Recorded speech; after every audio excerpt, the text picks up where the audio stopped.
Et pour cette revue de presse, on retrouve Olivier Granillic depuis Jérusalem. Et le premier titre de cette revue de presse, Olivier, il est politique ce matin. Les difficultés que rencontre Benyamin Netanyahou pour former sa coalition. Oui, c'est le Yediot Ahronot qui nous en parle ce matin et titre que Netanyahou et Smotrich sont arrivés à un point de non-retour. Les deux hommes ne se parlent pratiquement plus et restent sur leur position. Surtout Bezalel Smotrich, qui est qualifié ce matin par la journaliste du Yediot Ahronot, Sima Kanmon, de têtu, bien que le Likoud vérifie même la possibilité de former un gouvernement avec seulement 57 députés, sans les députés donc de l'action datique de Bezalel Smotrich. Le problème, nous dit le Yediot Ahronot, est que le dirigeant du parti de droite a déjà annoncé qu'il voterait contre ce gouvernement, ce qui a provoqué une 6e élection. De plus, il est soutenu par Itamar Ben-Gvir, qui a annoncé qu'il ne rentrera pas au gouvernement si Bezalel Smotrich n'en fait pas partie. Et pour parler aussi bloqué avec le parti ultra-orthodoxe et Yahadut Torah, qui n'a pour le moment pas obtenu les requêtes budgétaires qu'il a demandées. Bezalel Smotrich demande aux États-Unis de respecter la démocratie israélienne.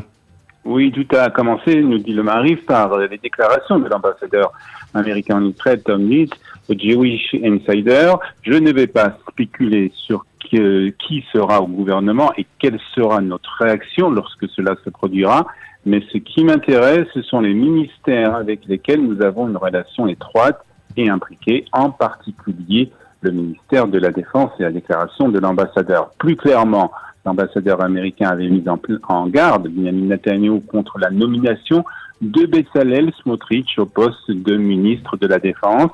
Le parti sionisme religieux a vivement réagi à cette mise en garde de l'ambassadeur américain en Israël, Tom Leeds. Le porte-parole du parti a déclaré dans un communiqué que s'ils ont beaucoup de respect et d'appréciation pour notre allié, les États-Unis, l'administration Biden devrait également respecter la démocratie israélienne et ne pas interférer dans la mise en place d'un gouvernement élu. C'est ce que nous rapporte ce matin le Yediot Ahronot. Et quant au fils de Benyamin Netanyahou, il a été condamné à une amende de 400 000 shekels. Oui, toute la presse dont le Israël Hayom revient sur cette affaire de justice, un procès en diffamation qui avait été intenté par le rédacteur en chef du site d'information Walla, après que Yair Netanyahou l'avait qualifié d'usine de la fondation Wexner au sein du système Walla. Yair Netanyahou a affirmé que le jugement du tribunal de district avait été rendu de mauvaise foi car il n'avait jamais reçu de notification du tribunal concernant la plainte en diffamation qui avait été déposée par l'ancien rédacteur en chef du site d'information Avi Al-Khalai. À l'époque, Yair Netanyahou vivait avec ses parents à la résidence officielle du Premier ministre à Jérusalem et non dans l'appartement familial situé dans la capitale ou dans leur maison de Césarée, bien que la lettre ait été envoyée à la résidence officielle, elle n'avait pas été remise au fils de Benyamin Netanyahou en raison, semble-t-il, de protocoles interdisant au personnel d'accepter des lettres recommandées. Et Netanyahou n'ayant jamais pris l'initiative d'assurer sa défense, le tribunal avait automatiquement donc statué en faveur d'Avi Al-Khalai en mars 2020. Le fils de Benyamin Netanyahou avait fait appel à cette décision devant le tribunal du district de Tel Aviv qui avait rejeté celui-ci en juillet 2021, déclarant que la lettre recommandée avait été envoyée à la bonne adresse. Les relations entre Israël et le Bahreïn continuent d'être bonnes. Le président de l'État est attendu dans ce pays le mois prochain. Oui, c'est le Yediot aussi qui nous précise que c'est la première fois qu'un président de l'État d'Israël se rendra dans ce pays. Il rencontrera des membres de la communauté juive locale, des hauts responsables du gouvernement et dirigera un groupe d'hommes d'affaires israéliens pour rencontrer le Conseil de développement économique du Bahreïn. Herzog et Yitzhak Herzog se rendra aux Émirats arabes unis aussi pour rencontrer son homologue émirati Mohamed Ben Zayed Al Nahyan.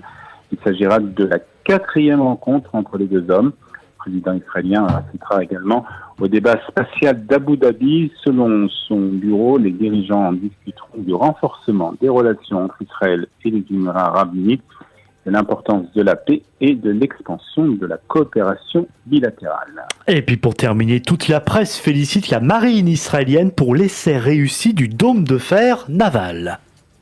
Oui, la marine israélienne, le ministère israélien de la Défense et la société Rafael ont effectué donc un test d'interception avancé du système de dôme de fer naval.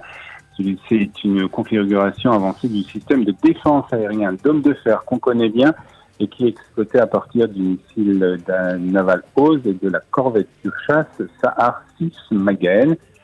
Le test stimulé des menaces réelles et incluait la détection et l'interception réussie de cibles par le système dans des scénarios difficiles. Le système donc, du dôme de fer naval constitue un ajout significatif aux capacités de défense de la marine israélienne pour un large éventail de missions et garantit le maintien de la sécurité maritime régionale de l'État d'Israël, jusqu'à déclarer un porte-parole de la marine aux médias israéliens.